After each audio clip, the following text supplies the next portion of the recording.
جی عامد بھائی دونوں پیرائے پہ بتائیے گا، عالمی منظرنامہ جس میں گارڈین، بی بی سی وہ ہے، ہمارے پاکستان کے پہلے ٹاپ سلاٹ ہمارے جرنلسٹ ہیں، ان کا جو اپنا ایکسپیرینس ہے 26 کے حوالے سے، وہ آپ تھوڑی منظر کشی کریں. پاکستان تحریک انصاف ناکام ہوئی، کامیاب ہوئی، حکومت ناکام ہوئی، کامیاب ہوئی، یا بحیثیت ملک ہم بدنامی کا باعث بنے ہیں؟ جی سلمان بہت شکریہ. سب سے اہم بات یہ ہے کہ ملک جس میں کہوں گا بدنامی اور جس مشکل حالات سے گزر رہا ہے اور جو کچھ ہوا ہے اس کی قیمت جو ہے وہ پوری قوم کو اور عوام کو اور مستقبل کے کئی سالوں کو بھی ادا کرنی پڑ سکتی ہے. میں یہ سمجھتا ہوں کہ سب سے اہم بات یہ ہے، بیگ صاحب اس کو میچ کا نام دے رہے ہیں، یہ بدقسمتی ہے. یہ میچ نہیں ہے، یہ بلکہ قوم کی تقدیر کے ساتھ، عوام کے جذبات کے ساتھ میں سمجھتا ہوں بہت بڑا کھلواڑ ہے. سب سے اہم بات جو ہمیں سمجھنی ہوگی وہ یہ ہے کہ کیا عوام جس نہج پر پہنچ چکے ہیں اس صورتحال میں حکومت اس قابل ہے، یا حکومت اس انداز میں زبردستی کر کے عوام کے ساتھ کیا عوام کی ہمدردیاں جیت سکتی ہے؟ نہیں. دوسری بات یہ ہے کہ ہم اگر بات کرتے ہیں کسی بھی جماعت کو کسی بھی حالت میں ریاست دوڑنے کا یا اسلام آباد پر قبضہ کرنے کا کوئی جواز نہیں، کوئی حق نہیں، اس سے بالکل کوئی دو رائے نہیں. لیکن وہیں پر ایک بات سمجھنی ہوگی اور وہ یہ کہ کیا عوام سے پرامن احتجاج کا حق بھی آپ چھین لیں گے؟ کیا آپ پورے ملک کو بند کر کے سمجھیں گے کہ آپ دفعہ 244 لگا کر 144 لگا کر اور یہ سارا کچھ کر کے سمجھیں گے کہ جی آپ احتجاج یا عوامی رائے کو بدل لیں گے؟ ایسے نہیں ہوگا. بات یہ ہے کہ حکومت کو یہ بات سمجھنی ہوگی کہ بالآخر حکومت کو مذاکرات کرنے ہوں گے. اور میں تو آپ کے پروگرام میں آج یہ بھی بتا دوں کہ آج سے زیادہ پاکستان کو نئے سوشل کانٹریکٹ کی ضرورت کبھی نہیں تھی. آج ملک کی تمام اکائیوں کو مل بیٹھ کر بٹھانا ہوگا. ملک کے لیے اداروں کے حوالے سے حدود و قیود پر بات کرنی ہوگی، نئے روز اور نئی ریسپانسبلٹیز پر بات کرنی ہوگی. اور سب سے اہم بات یہ ہے کہ پاکستان میں جمہوریت کا تسلسل اگر ہمیں چاہیے، جو کہ لازم ہے پاکستان کی قوم کے لیے، عوام کے لیے اور پوری دنیا کے لیے، پاکستان جیسے ملک میں اس کے اندر ہر ایک کی رائے کا اور مینڈیٹ کا احترام ضروری ہے. گورنر راج کسی مسئلے کا حل نہیں ہے. کسی مسئلے کا حل یہ نہیں ہے کہ کوئی بھی پارٹی یہ سمجھے کہ وہ اسلام آباد پر قبضہ کر لے گی. ایسے نہیں ہو سکتا. پاکستان میں عوام باشعور ہیں، ادارے با اختیار ہیں، کام کر رہے ہیں. لیکن وہیں پر حکومت اگر ہٹ درمی، انا اور اپنی اس چیز کو ضد کا مسئلہ بنا لے گی کہ جی اس نے دانش مندی اور ہوش مندی سے کام نہیں لینا ہے، تو پھر کیا ہوگا؟ پھر عوام کے اندر جو ہے وہ بددلی پھیلے گی. اس کے بعد پھر ریئیکشن آئے گا. یہ بھی 7 تاریخ کی افواہیں ہیں. 7 تاریخ نہیں تو 20 تاریخ کو آ جائیں گے، 14 تاریخ کو آ جائیں گے. آپ اٹک کے پل تک تو نہیں روک سکتے ہیں نا.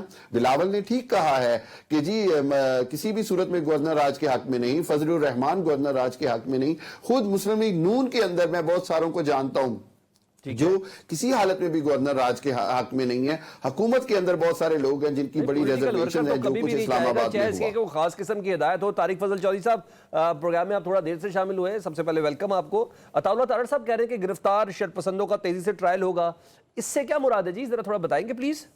اسے بھی میرے پاس لے کے آنا.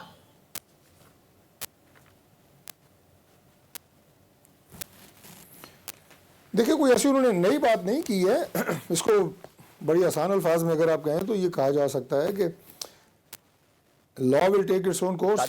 جو ظاہر ہے قانون توڑے گا اسے قانون کا سامنا کرنا پڑے گا. اس میں کوئی ایسا نہیں ہے کہ ان کے لیے کوئی الگ قانون بنایا جا رہا ہے یا بنے گا اور اس کے تحت ان کا ٹرائل ہوگا. ابھی آپ دیکھیں کہ جب آپ ایک احتجاج کی بات کرتے ہیں جو پولیٹیکل ایک پروٹیسٹ ہوتا ہے، پیسفل پولیٹیکل پروٹیسٹ، جو کسی حوالے سے بھی یہ جو 3 لفظ ہیں یہ اس پروٹیسٹ میں نہیں لگائے جا سکتے تھے. نہ یہ پیسفل تھا، نہ یہ کوئی پولیٹیکل تھا اور نہ یہ کوئی پروٹیسٹ تھا. یہ تو باقاعدہ ایک صوبے کے وزیر اعلیٰ نے اپنے سرکاری ریسورسز کو استعمال کرتے ہوئے آپ ایک طرح سے کہیں کہ حملہ آور ہو رہے ہیں بار بار. اسلام آباد جو پاکستان کا دارالخلافہ ہے اس پہ ان کے پاس جو ویپنز دیکھے گئے، جو فوٹیجز شیئر کی گئیں کہ آنسو گیس جو ہے وہ چلائے جا رہے ہیں لا انفورسنگ ایجنسیز پہ. تو عام طور پہ یہ پولیٹیکل ورکرز کے پاس اس طرح کی چیزیں نہیں ہوتی جو میں نے 1-2 پوائنٹس آپ سے شیئر کیے ہیں. تو اب اس میں ظاہر ہے جو بندے گرفتار ہوئے ہیں، جو شاتیں ہوئی ہیں، 2 پولیس والے اپنی جان سے گئے ہیں، 3 رینجرز کے اہلکار اپنی جان سے گئے ہیں. ان کی انکوائری ہوگی کہ ان میں کن کن لوگوں کا کردار تھا، کون لوگ تھے جس کی وجہ سے وہ لوگ جو ہے شہید ہوئے. تو یہی بات ہے, اس میں کوئی ایسی نئی بات نہیں ہے. اچھا سر, یہ تو کلیم پاکستان تحریک انصاف بھی 12 شہادتوں کی کر رہی ہے, اور سلمان اکرم راجہ صاحب اور شیخ وقاص اکرم پریس کانفرنس میں کر کے بتا رہے ہیں کہ جناب یہ ایڈریسز ہیں, فوٹیجز تو جنازوں کی بھی چل رہی ہے, اور لوگوں کی فیملیز کے حوالے سے بھی پتہ چل رہا ہے کہ سب چیزیں سامنے ہیں. تو یہ معاملہ حل کیسے ہوگا سر؟ یہ تو پھر اب تو پاکستان تحریک انصاف دوبارہ سے آنے کی بھی بات کر رہی ہے, اور کل ان کی پارلیمانی کمیٹی نے اس بات کا فیصلہ بھی کر لیا ہے. تو آپ اگلی باری پھر طاقت کا استعمال کریں گے جی؟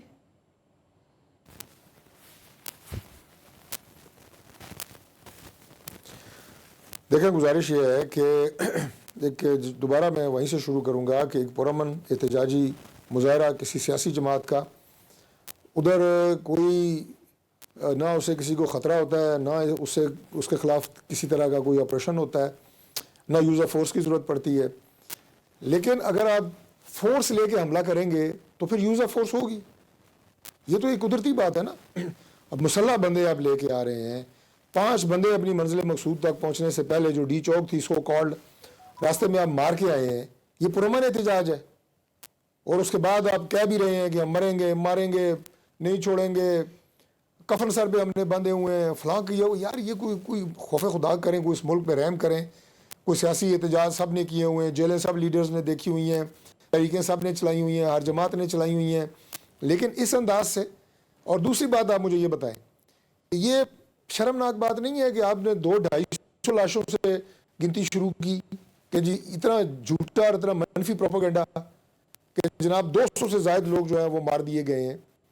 میں نے پہلے دن کہا, میں نے کہا یہ میرا حلقہ ہے, میں اسلام آباد کا رہائشی بھی ہوں, یہ کچھ جن تھے کوئی کہ آپ کے ہزاروں کی تعداد میں لوگ, ان کے بیچ میں کھڑے لوگ جو ہیں وہ گولیاں لگ رہی ہیں, خدا نخواستہ مر رہے ہیں, گر رہے ہیں, اور کوئی فوٹیج نہیں, کوئی تصویر نہیں, کچھ بھی نہیں. اب خود دیکھیں, آپ بتا رہے ہیں کہ وہ 200 سے آپ تعداد 11 پہ لے آئے ہیں. غزہ کی تصاویر لگوائی جا رہی ہیں سوشل میڈیا کے اوپر. ٹھیک ہے, مختلف لاوارث لاشیں جو ہیں وہ جو پولیس کے تھانوں میں گئیں وہ لگا دیتے ہیں کہ جن کا والی وارث کوئی نہیں. اس طرح کی تصویریں, پرانی ساری ویڈیوز چلائی جا رہی ہیں. یعنی آپ اس سارے واقعے کو نگیٹ کر رہے ہیں مراد سعید کے میں اس اکاؤنٹ پہ دیکھ رہا تھا, آفیشیل اکاؤنٹ پہ. طارق فضل صاحب, آپ سارے اس انڈیا معاملے کو نگیٹ کر رہے ہیں. 2023 میں بھی پڑھا, آپ دیکھ پاکستان تحریک انصاف کا موقف پروگرام کے درست درمیان نہیں میں ہے. دکھا دیں. 2023 میں جو انڈیا ورلڈ کپ جیتا اور وہ لوگ نکلے اپنی سیلیبریشنز کے لیے, وہ تصویر لگائی ہوئی ہے آفیشیل ٹویٹر اکاؤنٹ پہ اور فیس بک پہ. یار کوئی شرم بھی ہوتی ہے یار کہ یہ ہمارا جلوس جا رہا ہے اسلام آباد. وہ لوگوں کو کیوں بیوقوف بنا رہے ہیں؟ حقائق پہ سیاست کریں, حقائق پہ بات کریں. مجھے یہ افسوس اس لیے ہوتا ہے کہ جیسے ابھی میرے سے پہلے جو غالباً گیسٹ تھے بات کر رہے تھے, یار اس ملک کو گورنیبل رہنے دیں, اس معاشرے کو لوگوں کے رہنے کے قابل رہنے دیں, اتنی نفرتیں, اتنی دوریاں نہ پیدا کریں. آگے ملک ہمارا بہت پولرائزڈ ہے. آپ ہر اپنے پروگرام میں نفرت کی بیج بوتے ہیں. اور ایک اور بات, چھوٹی سی بڑی امپورٹنٹ بات میں کر دوں کہ یہ تو وہ لاشیں ہیں جناب کہ جو یہ ڈھونڈ رہے ہیں, جن کے نہ نام ہے, نہ پتے ہیں, نہ وجود ہے, نہ کوئی گرا ہے, نہ فوت ہوا ہے, نہ مرا ہے. یہ تو ان کے پیچھے یہاں پہ سارا پروپیگنڈا کر رہے ہیں. 124 لاشیں اس وقت کرم میں پڑی ہیں, جن کے نام بھی ہیں, پتہ بھی ہے, اسپتال بھرے ہوئے ہیں. 124 لاشیں. ٹھیک ہے, 150 سے زیادہ لوگ زخمی ہیں جنہیں گولیاں ماری گئی ہیں. اس طرف ان میں سے کوئی جا رہا ہے, کوئی بات کر رہا ہے ان علاقوں کی؟ ٹھیک ہے.